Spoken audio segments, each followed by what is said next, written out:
اب میری نسل بیٹھے، ان رشتوں کو پانی دو، زبان کی حفاظت کے ساتھ، محبت کے ساتھ، خاص طور خامد اور بیوی کا، بہن بھائیوں کا رشتہ، رشتے کی کوئی قیمت نہیں۔ حجاج کے سامنے 3 مجرم پیش کیے گئے، ساتھ ان کے ایک خاتون بھی تھی، تو انہیں کہا انہیں قتل کر دو، عورت کو چھوڑ دو، عورت ذات۔ اس نے کہا اگر مجھے چھوڑتے ہو تو یہ میرا رشتے والی، ان کو بھی چھوڑ دو۔ کہنے لگا اچھا تیرے کہنے پہ ایک چھوڑ دیتا ہوں، ایک چھوڑ دیتا ہوں۔ ایک اس کا بیٹا تھا، ایک بھائی تھا، ایک خامن تھا۔ تو وہ اس نے کہا خامن تو اور بھی آ جائے گا اور بیٹا بھی آ جائے گا، ماں پیو مر گئے، بھائی کوئی نہیں ملے گا۔ کہا میرا بھائی چھوڑ دے، باقی مار دے۔ وہ کہنے لگا تیرے اس خوبصورت انتخاب پر تینوں کو معاف کرتا، جا تینوں لے کے چل۔ اب بھائیوں میں لڑائیاں، بہن بھائیوں میں لڑائیاں، کبھی جائیداد کی، کبھی زمینوں کی، کبھی رشتوں کی۔ اپنے رشتوں کو عزت دو، اپنے جہاں کوئی استاد شاگرد کا رشتہ، بہن بھائی کا رشتہ، خاوند بیوی کا رشتہ، پڑوسی کا رشتہ، اللہ کے واسطے زبان اسے احتیاط سے استعمال کرو، اسے خوبصورت کر کے استعمال کرو۔ کبھی وہ اونچ نیچ ہو جائے، معافی مانگ لو، توبہ کرو، اللہ بھی معاف کر دینے والا ہے۔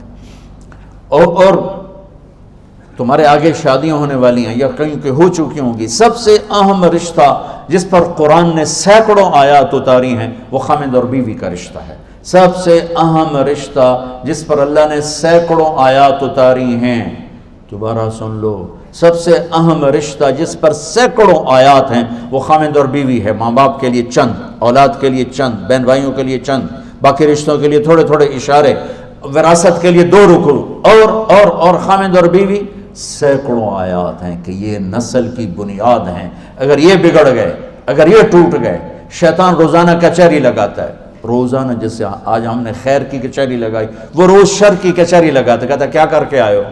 وہ سارے کارگزاری سناتے ہیں، چوری کرائی، ڈاکہ ڈلوایا، بدکاری کروائی، لڑائی کروائی، قتل کروایا، کفر کروایا، چپ کر کے سنتا رہتا، ہاں ایویں سر ماری رکھ لے۔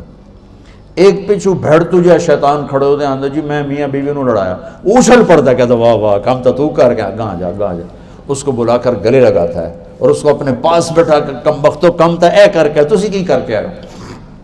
اس لیے میں کہ سینکڑوں آیات ہیں اس پر، سینکڑوں، کہ یہ رشتہ سب سے پہلا رشتہ ہے خامند اور بیوی، آدم اور حوا، اور آخری رشتہ بھی ہے خامند اور بیوی۔ جنت میں ہر مرد اپنی بیوی کے ساتھ، ہر عورت اپنے خامند کے ساتھ زندگی گزار رہی ہے، اور ہمارا جوائنٹ فیملی سسٹم ہے، اس میں یہ رشتہ بری طرح پس رہا ہے، کبھی لڑکی کے گھر والوں کی طرف سے، کبھی لڑکے کے گھر والوں کی طرف سے، کبھی میاں بیوی کے اپنی طرف سے، کبھی گھر کے اندر ساس بول رہی ہے، سسر بول رہا ہے، نند بول رہی ہے، دیور بول رہا ہے، ایک کھچڑی پکی ہوئی ہے۔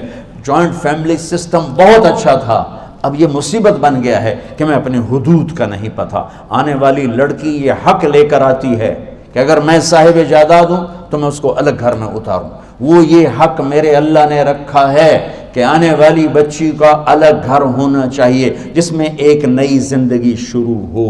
بیچ میں یعنی کہتا لچھ تلن والا جو ہوتا ہے، بیچ میں یہ ادھر سے کوئی مشورے دے رہا ہے، کوئی ادھر سے، یہ نہ ہو، ایک زندگی چلے۔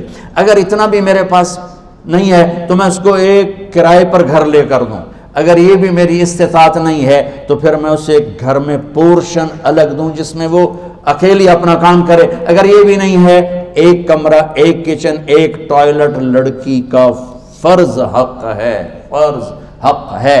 اگر اس کی بھی ہمت نہیں ہے تو وہ تسبیح پڑھتے روزے رکھ، کسی دی دینوں برباد نہ کر۔